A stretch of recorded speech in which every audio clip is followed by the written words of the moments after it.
नमस्ते beautiful people और आप सभी लोगों का स्वागत है चाय टॉक्स विद विक्रम जे पानिया के और एक एपिसोड पे। आज के जो हमारे सेलिब्रिटी गेस्ट है, इन्होंने रशिया में जाके हमारे देश का नाम रोशन किया है। तो प्लीज वेलकम करते हैं आज के हमारे सेलिब्रिटी गेस्ट अल्पा राजगर जी। अल्पा जी नमस्ते एंड वेलकम टू चाय टॉक्स विद विक्रम जे पानिया। Thank you. अल्पा जी, मैंने सुना है कि आप पहले घर घर जाके घी बेचते थे। नहीं, मैं घर घर तो नहीं, बट जो भी मेरे कॉन्टेक्ट्स में थे तो उनको मैं बोलती थी कि मैं गांव से घी मंगाती थी। ओके, आप गांव से घी मंगाते थे उस टाइम? हाँ, हमारी खेती है और हमारे वहाँ पे मेरे चाचा ससुर वगैरह की डेयरी वगैरह, मतलब वो वहाँ बिजनेस करते हैं। ओके। तो लोगों को एक ट्रस्ट होता था कि हाँ प्योर मिलेगा, क्योंकि यहाँ पे मिलावट वाला कंपनी का मिलता है और वो घर का घी था। तो मेरे कॉन्टेक्ट्स में जो थे, मेरे घर के आसपास के लोग जो थे, फ्रेंड्स थे, तो उनको मैं देती थी। तो फिर अभी अब आपने कहा कि आप गांव से मंगा देते, तो ये कहाँ से आता था बेसिकली? भुज से। भुज से? तो आप भुज से बिलोंग करते हो, प्रॉपर कच्छ से थे, लेकिन आपका बॉर्न एंड ब्रॉट अप भी कच्छ है? नहीं, मैं मुंबई से हूँ, गोरेगांव में। मुंबई गोरेगांव में। तो आपका बचपन में आप कैसे थे? मतलब शरारती थे, शांत थे, या तो पहले से दिमाग में था कि हाँ क्रिएटिव कुछ करने वाले? पहले से ही दिमाग में था कि पता नहीं था कि क्या करना है, लेकिन कुछ करना है, ये था। ओके। बचपन से मेरी मम्मी को बहुत था। हम 3 बहनें हैं। ओके। तो हमारे यहाँ पे मतलब जब थे तो ऐसा होता था कि अरे 3 लड़कियां हैं ऐसे। तो मेरी मम्मी को ऐसा था कि मैं दिखा दूंगी कि ये 3 बेटियां नहीं बेटे हैं। अच्छा जी। तो उन्होंने हमारे दिमाग में पहले से ये डाला था कि हम आज भी तीनों बहनें अपने पैरों पे खड़े हैं। तो पहले बचपन में कोई था आपके सर्कल में जो ब्यूटी वगैरह का काम करता? मेरी सिस्टर, बड़ी सिस्टर करती थी, उसको मैंने देखा है करते हुए, बट तब मैंने उससे नहीं सीखा था, तब मैं पढ़ाई करती थी। लेकिन फिर एक इंस्पिरेशन उसी से मिली। तो उस टाइम पे था दिमाग में कि सिस्टर को देख के हाँ मैं भी मेकअप आर्टिस्ट? नहीं, मेकअप आर्टिस्ट बनने का ये नहीं था, लेकिन कुछ करना है, ऐसे कुछ बन के दिखाना है, अपने पैरों पे खड़ा होना है, किसी पर डिपेंड नहीं रहना है, किसी से पैसे मांगने नहीं। क्योंकि जब मैं 10th स्टैंडर्ड की होने के बाद से ही मैंने ट्यूशंस पढ़ाने शुरू किए। और कौन से स्टैंडर्ड के बच्चों को पढ़ाते? 1 से लेके 9th स्टैंडर्ड तक। मैं 11th में थी। ओके। और 1st to 9th स्टैंडर्ड तक के बच्चों को मैं 2 बैच होते थे, एक सुबह एक शाम को। अच्छा। एक बैच में 20 से 25 स्टूडेंट्स होते थे। ओके। तो फिर आपने उस तरीके से अपनी कॉलेज कंप्लीट की या फिर नहीं, मैंने 12th स्टैंडर्ड तक की पढ़ाई की और फिर उसके बाद मैंने फैशन डिजाइनिंग का भी 1 ईयर का कोर्स किया। ओके। और फिर तो शादी हो गई। अच्छा, तो शादी हो गई। अब यहाँ तक तो कहीं तो दूर दूर तक आपका ब्यूटी लाइन तो है नहीं, अपार्ट फ्रॉम जो आपकी सिस्टर आपने कहा कि वो सैलून करते थे। सैलून नहीं करती थी। अच्छा, वो घर में करती थी। वो घर पे करते थे। तो अब ये ब्यूटी लाइन कहाँ से आ गया आपका? मतलब ये था, मेरी मम्मी, मैंने सिलाई भी सीखी है। जब हम वेकेशंस में होता था ना, तो मम्मी हमको सिलाई सीखने, ड्राइंग क्लास, पेंटिंग क्लास, क्योंकि हमारे समाज में औरतों को जॉब करना अलाउड नहीं था। ओके। तो मेरी मम्मी का ये कहना था कि औरतों को ये ऐसे कुछ काम करने चाहिए कि जो आप घर पे बैठ के भी घर भी चला सको, बच्चों को भी देख सको, हस्बैंड को भी देख सको। तो वैसे उन्होंने शुरू किया था। ओके। तो फिर उस समय आपने क्या स्टिचिंग वगैरह करते थे? स्टिचिंग करती थी, घर में कपड़े सीती थी, अल्टर करती थी, छोटे छोटे कपड़े भी सीती थी, ड्रेस भी सीती थी, ब्लाउज भी सीती थी, एम्ब्रॉयडरी करती थी, पेंटिंग करती थी, ड्राइंग करती थी। हमारा जब भी वेकेशन होता है तो वो खाली नहीं जाता है, मम्मी कभी बैठने नहीं देती, बस कुछ ना कुछ सीखो, कुछ ना कुछ करो, घर पे मत बैठो। ओके। तो शादी के बाद भी आपने कितने बिजनेसेस किए हैं? बहुत किए। कौन से हैं? यही सब, सिलाई, कढ़ाई, बुनाई, और जैसे बोला ना कि घी बेचना। घी बेचना। तो अच्छा, ये सिलाई विलाई के आपको कितने मिलते थे उस समय? पूरे महीने के कुछ 1000-1500 मिलते थे। 1000-1500 रुपए मिलते थे। काम क्या हुआ करता था? पूरा सिलाई नहीं करती थी, लेकिन जो कंपनीज में से ना वो कपड़े आते थे रेडीमेड, तो उसके जो एक्स्ट्रा धागे होते थे, कुछ ऐसे स्टिचेस होते थे। तो हमारे चौल में मैं रहती थी, तो चौल में सभी औरतें लगभग वो करती थी, तो मैं भी करती थी। अच्छा। जैसे दोपहर को काम खत्म हो गया घर का, किचन का, तो उसके बाद क्या करना है, क्योंकि बाद में जो डिनर होता था रात को 7 बजे शुरू होता था। तो 11-12 बजे तक लंच खत्म हो जाता था बना के। फिर वो 1 से लेके 7 के बीच का जो टाइम था वो कैसे यूटिलाइज करना है, तो ये करते थे। तो फिर यहाँ ब्यूटी के साथ कनेक्शन कैसे बन गया? वो तो मुझे भी नहीं पता कैसे, अपने आप बन गया। अपने आप ही बन गया। तो फिर आपने कोई कोर्स वगैरह किया था उस समय? मैंने कोर्स किया था हमारे यहाँ पे, मतलब यश का बॉर्न होने के बाद मैं थोड़ी थोड़ी नहीं, काफी मोटी हो गई थी। ओके। तो मैं जिम जाने लगी थी दोपहर को। अच्छा। तो उसी जिम, जिनका जिम था उन्हीं का सैलून भी था। ओके। तो सोचा कि चलो जिम तो 1 घंटे में हो जाता है, फिर और भी टाइम था तो चलो सीखा जाए। तो बस मैंने सीखा, फिर मैंने फ्रीलांसिंग किया, फिर मैं ऑर्गेनाइजर भी बनी। मैं खुद वर्कशॉप्स प्रज्ञा वेदांत जी के ऑर्गेनाइज करती थी। फिर धीरे धीरे उनको देख, उनसे इंस्पायर होके मैंने आर्टिस्ट भी बन गई। आर्टिस्ट भी बन गए। तो आपको क्या, आपका पहला ऑर्डर याद है कि आपने क्या किया था? हाँ। क्या था वो? सबसे पहला ऑर्डर मेरी देवरानी ही थी, मतलब मेरी सबसे पहली ब्राइड। उसको मैंने ये नहीं बताया कि मुझे नहीं आता है और मैंने कर दिया। अच्छा, आपने उनको कर दिया। तो सबसे पहला आईब्रो भी मैंने उसी को किया। उसने बोला तुझे आता है, जब शादी करके नहीं आई तो उसने मुझे, तुझे आता है? मैं बोला हाँ आता है, जबकि मुझे आता नहीं था। उस टाइम पे आपने कोई भी कोर्स वगैरह किया नहीं था, लेकिन उन्होंने कहा तो आपने बोल दिया हाँ मुझे आता है, और आपने कर दिया। और मेकअप भी उसी तरीके से आपने कर दिया, उसी को मैंने शादी में रेडी कर दिया। जो भी थोड़ा बहुत मेरा खुद का पर्सनल प्रोडक्ट था उससे कर दिया, और बहुत अच्छे फोटोज भी आए। Okay, great. तारीफ भी बहुत हुई। और उस दौर में आपकी किट में क्या क्या हुआ करता था? बस एक आधा कॉम्पैक्ट, एक आधा फाउंडेशन जो पर्सनल होता है ना, लाइनर, एक आधी लिपस्टिक, बस वही लगा दिया। ओके। और ये कहाँ जब लेके आए थे आपके पास, ये आपका पर्सनल यूज? नहीं, अभी मैं शादी में गई थी ना, मेरे देवर की शादी, घर की शादी थी। ओके। तो मेरा उतना खुद का सामान था, उसी खुद के सामान से मैंने कर दिया। तो उस समय आपको ऐसा लगा कि हाँ आगे जाके आप जाके मेकअप आर्टिस्ट बनने वाले? तभी मुझे ऐसा लगा कि मेरे अंदर एक मेकअप आर्टिस्ट है तो सही, मतलब अंदर तो है, चलो इसको बाहर निकाल लेते हैं। और फिर उसके बाद आपने प्रोफेशनल धीरे शुरू कर दिया। ग्रेट। तो अब इन दौरान आपने कभी ऐसा मन में नहीं हुआ कि सैलून भी खोलूं, या फिर आपसे फ्रीलांसिंग करते गए और फिर ऑर्गेनाइज करते गए? सैलून खोलने की हिम्मत नहीं थी मुझे में, मुझे ऐसा लगा कि बहुत इन्वेस्टमेंट हो जाएगा। फिर एक डर था कि कहीं लॉस हो गया तो बंद करना पड़ा तो। ओके। तो फिर सैलून नहीं खोला मैंने, लेकिन मैं फ्रीलांसिंग करती थी और मैं घर से ही वर्कशॉप्स ऑर्गेनाइज करती थी। कोई ऐसा समय आया कि आपके लाइफ के अंदर कोई ऐसी घटना थी जिसने आपको पूरा 360 डिग्री चेंज कर दिया है? आप जो आज Alpa Rajgaur the great makeup artist हमारे इंडस्ट्री के हैं, तो वो उसी का कारण है, या ऐसी कोई घटना आपके साथ हुई? हाँ, मैंने पार्टनरशिप में सैलून डाला। ओके। और उसमें काफी बड़ा अमाउंट का मुझे लॉस हुआ। उस लॉस से मेरा पूरा चेंज आ गया। तो क्या मैं जान सकता हूँ वो लॉस कितना बड़ा था? बहुत बड़ा था, तकरीबन 15 से 20 लाख। 15 से 20 लाख रुपए का। और एक कौन से साल की बात हो रही है? ये 2011 या 12 की बात है। तो आप पूरी तरीके से डर गए होंगे? पूरी तरह से मैं हिल गई थी, बहुत डिप्रेशन में चली गई थी। मई का महीना था, घर के सारे लोग गांव चले गए थे, सिर्फ मैं और मेरे हस्बैंड ही घर पे थे। और मैंने अपने आप को 15 दिन तक कमरे में बंद कर दिया था, लेकिन मेरे हस्बैंड ने काफ़ी मुझे सपोर्ट किया। उस डिप्रेशन में से उन्होंने मुझे बाहर निकाला।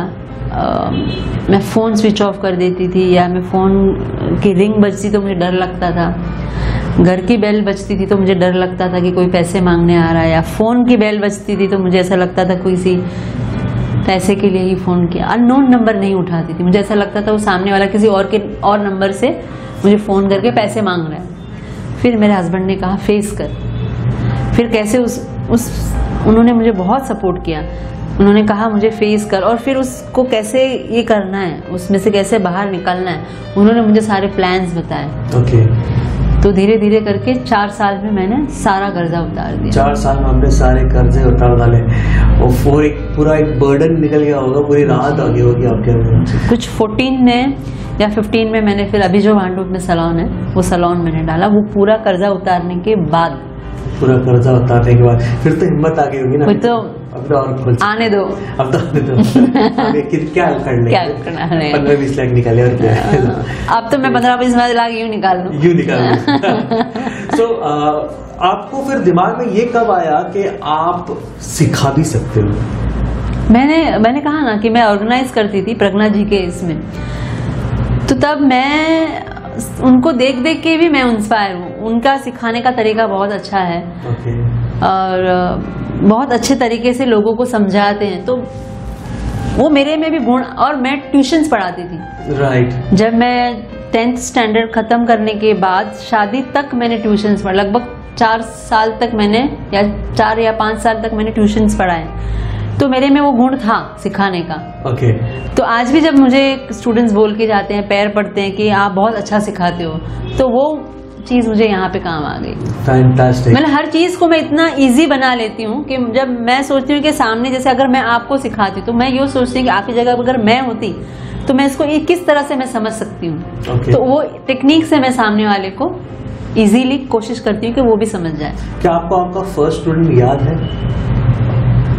फर्स्ट स्टूडेंट नहीं, याद नहीं है, लेकिन प्रज्ञा जी के जब मैं वर्कशॉप लेती थी तो साथ साथ में जब प्रैक्टिस सेशन शुरू होता था तो मैं भी उनको हेल्प करके मैं सिखा दी थी स्टूडेंट्स। तो आपको आपका फर्स्ट क्लाइंट याद है जिसको आपके मेकअप किया होगा अपार्ट फ्रॉम आपकी? हाँ, मेरी सिस्टर है, उसकी ननद की लड़की को मैंने गांव जाके रेडी किया था। अच्छा, गांव जाके, पहला ऑर्डर गांव जाके जाना पड़ा था, वहां से आपकी शुरुआत हुई थी। और आपने कितना चार्ज किया था उस समय? उस समय मैंने कुछ 5000 चार्ज किया था, जो सब मेरे प्रोडक्ट खरीदने में ही गए। मतलब पहले जो 5000 मेरे प्रोडक्ट पे मैंने रेंट पे ज्वेलरी ली थी, रेंट पे दुपट्टा लिया था, और लेकिन मैं बहुत खुश थी। मतलब आज अगर मैं एक 50,000 की भी ब्राइड कर लूं उतनी खुशी नहीं थी जितनी तब मुझे खुशी कि मेरा पहला ब्राइड, मुझे उतने पेमेंट, मतलब उससे मैंने जो सामान खरीदा था उससे, उस सामान से मेरा प्यार आज भी लगाव है। आज भी लगाव मेरा सामान, और मेरे आज भी मुझे मेरे जो टूल्स है या मेरा जो प्रोडक्ट्स है उससे मैं बहुत प्यार करती हूँ। ओके, तो हाँ, मतलब पहला प्रोडक्ट जो या पहला ब्रांडेड टूल या इक्विपमेंट आपका क्या था? सबसे पहला तो मेरी मेकअप तो मैंने बाद में किया, सबसे पहला मेरा टूल था कोम और सीजर। ओके, और कौन से ब्रांड की कोम और सीजर थी? स्टैग की। तो 150 रुपए की आती है, फिर भी अच्छा, मेरी तो फेवरेट है ये तो ऐसा। और कोम कौन सा था? रूट्स या रूट्स का उस टाइम पे हुआ करता था, तो आपने उसी से अपनी शुरुआत की हुई है। तो आज भी अगर मैं आपको बोलूंगा कि हेयर या मेकअप दोनों में से प्यारा कौन? हेयर, क्योंकि शुरुआत उसी से है। शुरुआत उसी से। और वो हेयर की ट्रेनिंग आपने किससे की है? सबसे पहले मैंने मनोज चौहान से की थी, हबीब में से जी। उसके बाद मैंने उदय टक्के से, फिर हरीश भाटिया से, और जसबीर अरोड़ा से, फिर मैं मैट्रिक्स, लॉरियल, वेला, इन सब के जो स्टूडियोज हैं जी, वहां जाके भी मैंने की। तो फिर हेयर ड्रेसिंग का इतना अच्छा आपका करियर चल रहा था, फिर मेकअप में कैसे, लाइक क्यों? ऐसा था ना कि मतलब मैं पहले हेयर ड्रेसर ही थी और मुझे बहुत अच्छा लगता था हेयर कट, तो आज भी मुझे सिखाना है तो बहुत पसंद है। ओके। लेकिन मैंने एक टीम बनाई थी। मेरा एक दोस्त है अभी भी, वो स्किन में बहुत अच्छा मास्टर है। फिर और एक फ्रेंड थी रीटा करके, वो मेकअप में बहुत मास्टर थी और मैं हेयर में। तो हम तीनों मिलके मतलब ऑर्गेनाइज मैं करती थी, उन दोनों के भी क्लासेस मैं ही ऑर्गेनाइज करती थी, मेरा भी मैं। तो जैसे जनवरी में मेरा रखा, फरवरी में मैंने स्किन का रखा, मार्च में मैंने ब्राइड का रखा है। ऐसे मैं प्लान करती थी। तो उसमें जो मेरी ब्राइडल जो सिखाती थी मेरी फ्रेंड, उसने कुछ पर्सनल रीजन से उसने वो छोड़ दिया। और बाद में मुझे ब्राइड्स के ऑर्डर, मतलब मैं उससे भी मैंने सीखे। 1 या 1.5 साल मैं वर्कशॉप ऑर्गेनाइज करती थी, क्लासेस। तो जब क्लास चलता था तब मैं वहीं होती थी ना, राइट। तो ऐसे नहीं तो 15-20 क्लास मैंने अटेंड किए। अच्छा।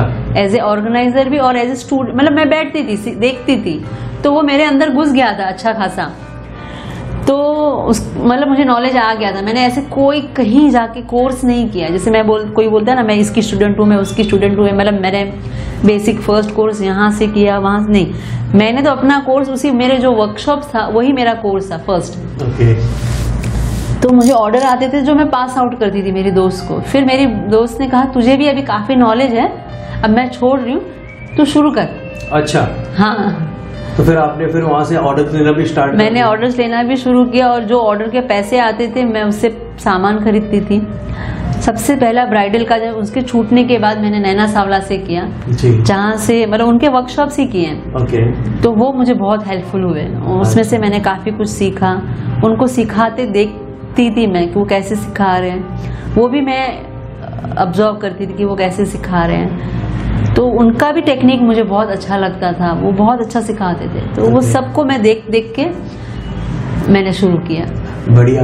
तो आपने तो बहुत सारे स्टूडेंट को सिखाया है, कोई ऐसा वाक्य आपको याद है कि स्टूडेंट आपको कुछ सिखा गया? स्टूडेंट बहुत कुछ सिखा के जाते हैं, यहाँ तक कि क्लाइंट भी सिखाते हैं। ओके। कि हमको ऐसा नहीं वैसा चाहिए, वैसा नहीं ऐसा चाहिए, तो उसमें से नया नया क्रिएट होता है। तो जो क्रिएटिविटी निकलती है वो स्टूडेंट के क्वेश्चंस या उनकी क्वेश्चन से भी निकलती है और क्लाइंट की रिक्वायरमेंट से भी निकलती है। अलबा जी, आपका कोई ऐसा आर्टिस्ट है जो बहुत फेवरेट हो, चाहे नेशनल इंटरनेशनल, जिसकी अदा या फिर ट्रेनिंग्स या फिर कुछ आपको बहुत पसंद आ गया है कि हाँ भाई ये काश मेरे अंदर होता, या फिर आप उनकी जैसे कुछ ट्रेनिंग देते हैं, यहाँ से कुछ है? जॉर्जी कॉट। और वो आपको इतना पसंद क्यों है? मतलब वो सिखाते भी अच्छा है और वो लाइफ भी बहुत अच्छी एंजॉय करते हैं। ओके। उनको म्यूजिक एक्टिंग बहुत पसंद है, तो मुझे ऐसा लगता है कि बंदा एक ही नहीं, मतलब वो ऑलराउंडर है, सारी क्वालिटी उसको लाइफ मतलब जीना भी बहुत अच्छे से आता है।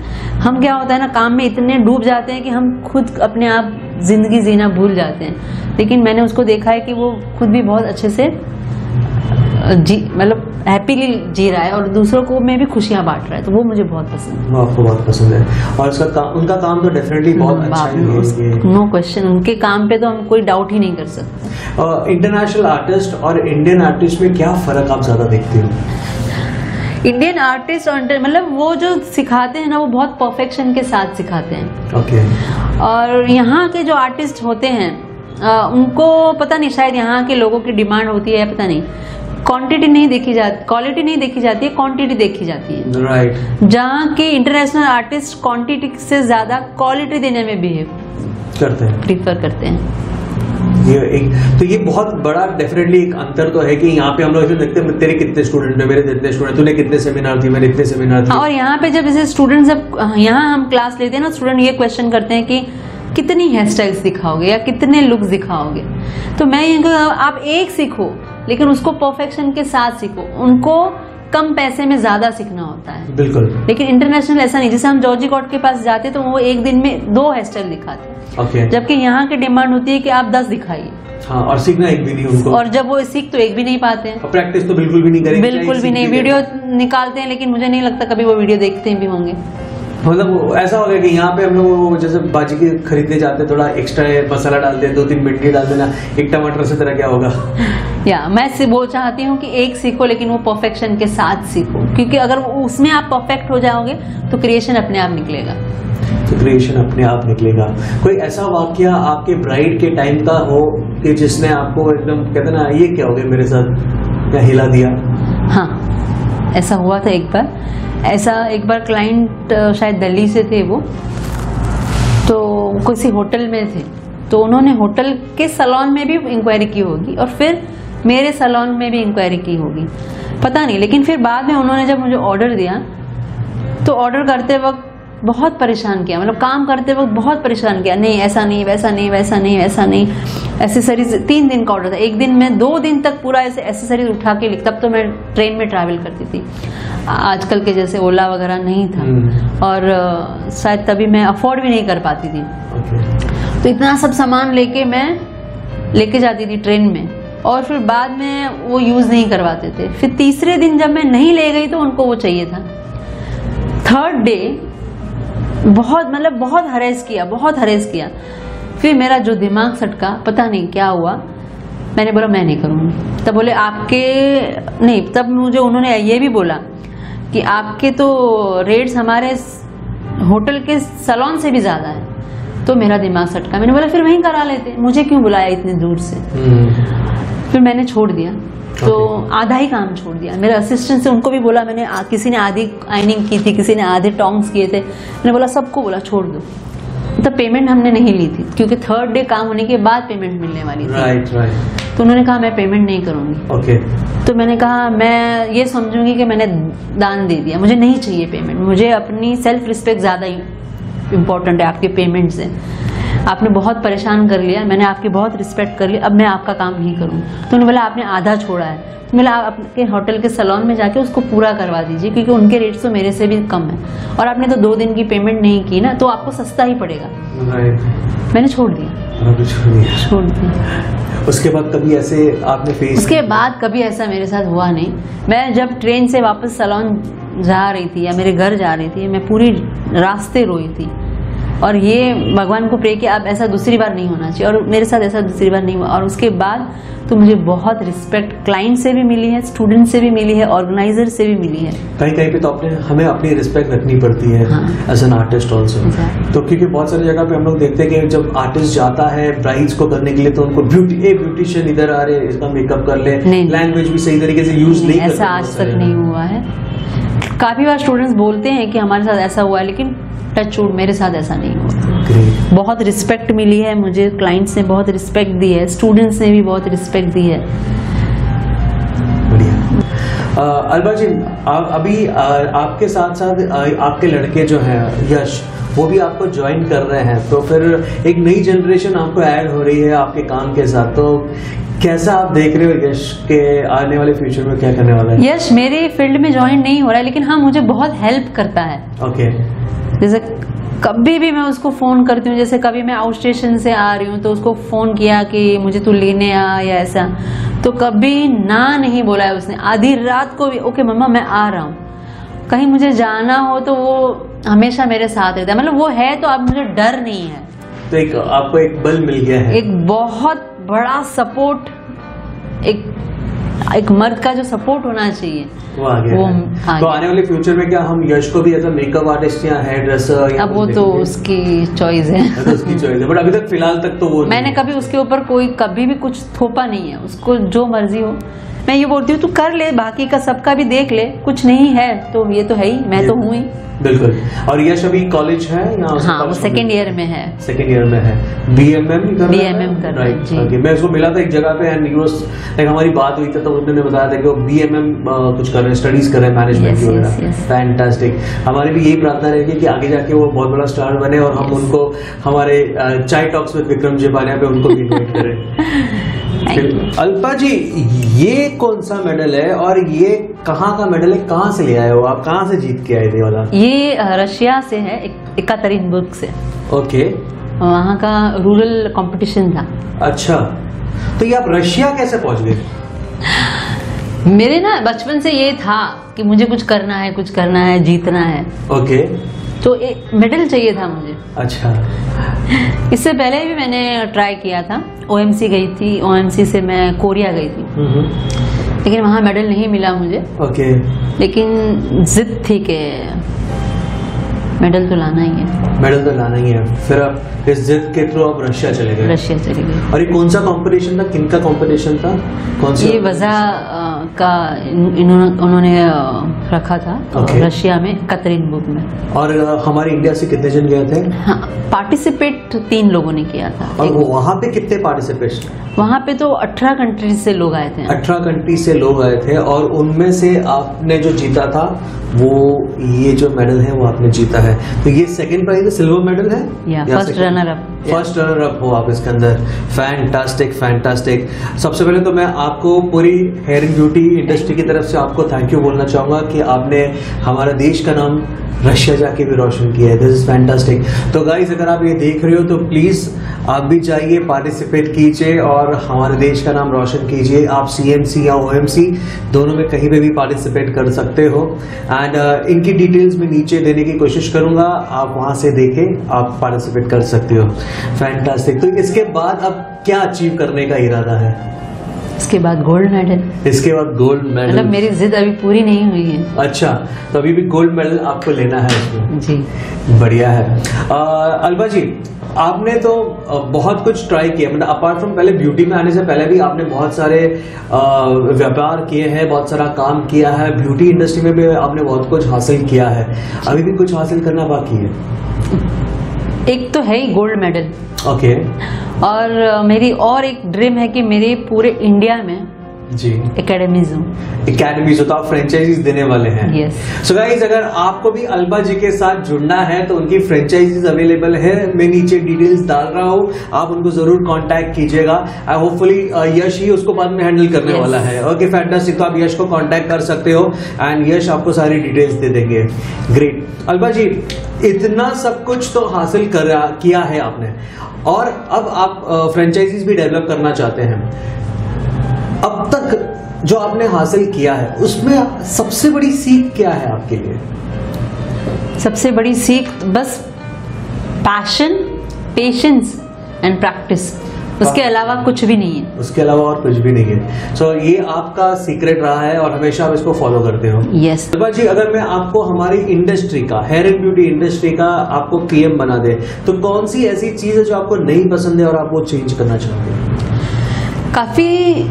काफी लोग ऐसे हैं कि जिनको सीखना होता है, कुछ हासिल करना होता है, लेकिन फाइनेंशियल प्रॉब्लम की वजह से नहीं कर पाते हैं जी। जैसे अगर आप मेरा ही देखो तो मैं जब कोरिया गई थी तो मुझे लगभग 5 लाख का खर्चा आया था। ओके। तो मैंने लगभग 3 लाख की लोन ली थी। वो बात अलग है कि मैंने वो फेड दी क्योंकि मेरा काम चालू ही था, लेकिन जब मैं चाहती हूँ कि मेरे तरह काफी ऐसे लोग हैं जिनको करना होता है लेकिन फाइनेंशियल की वजह से वो नहीं कर पाते हैं, तो मैं चाहती हूँ कि हमारी इंडस्ट्री या जो हमारे बोलते हैं ना कि ट्रस्ट हो या काफी हमारे इसमें एसोसिएशंस हैं, तो उनकी तरफ से उनको फाइनेंशियल सपोर्ट मिले। और काफी ऐसे भी मुझे सुनाई देता है कि काफी एकेडमीज जो है वो पैसे ले लेते हैं लेकिन एजुकेशन प्रॉपर नहीं देते हैं, तो वो जब सिस्टम है वो सब मुझे हटाना है। वो सब आपको हटाना है, ये आपको नहीं पसंद आता है। कोई ऐसा टूल या इक्विपमेंट्स है जो आपको अगर नहीं मिले तो आप बोलोगे अरे नहीं मैं काम नहीं कर सकती? कुम नहीं होगा तो फिर आप काम नहीं करेंगे। आपका फेवरेट है या फिर आप उसके ऊपर ज्यादा डिपेंडेंट हो? मैं उसके ऊपर ज्यादा डिपेंडेंट हूँ। आपके ऊपर आप उनके ऊपर ज्यादा डिपेंडेंट हो। बढ़िया है, फैंटास्टिक। अल्पा जी, अगर आप हेयर स्टाइलिस्ट नहीं होते या मेकअप आर्टिस्ट नहीं होते तो आप क्या होते? कुक होते हैं, लेकिन आपको कुकिंग का शौक है। अच्छा, कोई स्पेसिफिक डिश है तो आप ज्यादा अच्छी तरीके से कुक करते हो? मैं इंडियन, गुजराती सारी डिशेस अच्छी बना लेती हूँ, पंजाबी भी सब्जियां अच्छी बना लेती हूँ। ओके। स्पेशली यश को और यश के पापा को बहुत पसंद है। फैंटास्टिक। तो रेस्टोरेंट तो आप जरूर खोल लेते हैं? हाँ, मतलब यश अगर सपोर्ट करता तो मैं खोल लेते। बढ़िया। तो यश, अगर आप ये सुन रहे हो तो प्लीज आप अल्पा जी को सपोर्ट कीजिएगा और कोशिश कीजिएगा कि आप रेस्टोरेंट जरूर खोलिए। अल्पा जी, आपने इतना सक्सेस हासिल किया है, इसका राज क्या आप आने वाली पीढ़ी को देना चाहोगे message? Of course yes, passion, patience, practice is equal to पैसा। फैंटास्टिक। तो passion, patience, practice is equal to पैसा। फैंटास्टिक। तो ये थे हमारे साथ हमारे celebrity artist Alpa Rajguru ji. Hopefully आपने उनके साथ बहुत कुछ सीखा होगा एंड अगर आपको उनकी फ्रेंचाइजी चाहिए या उनके मास्टर क्लासेस करना है तो मैं नीचे डिस्क्रिप्शन बॉक्स में उनकी डिटेल छोड़ी है, आप प्लीज जरूर जाके उसमें से चेक कर लीजिएगा एंड उनको जरूर डेफिनेटली कॉल कीजिएगा। Alpa ji, thank you very much for coming to the show. आपकी हेल्थ और वेल्थ के लिए हमारी तरफ से और आपको आने वाले सालों के लिए आपको बहुत बहुत शुभकामनाएं। थैंक यू, आपने मुझे यहाँ पे आने का मौका दिया उसके लिए भी बहुत थैंक यू। अल्पा जी, हमारे यहाँ की तो प्रथा है कि जो भी आता है तो उनको हमारे ऑडियंस के लिए एक अच्छा गाना, शायरी या कुछ भी गाना पड़ता है, तो आपको हम बिना गाए तो जा नहीं सकते आप यहाँ से, तो आपको एक गाना तो होगा।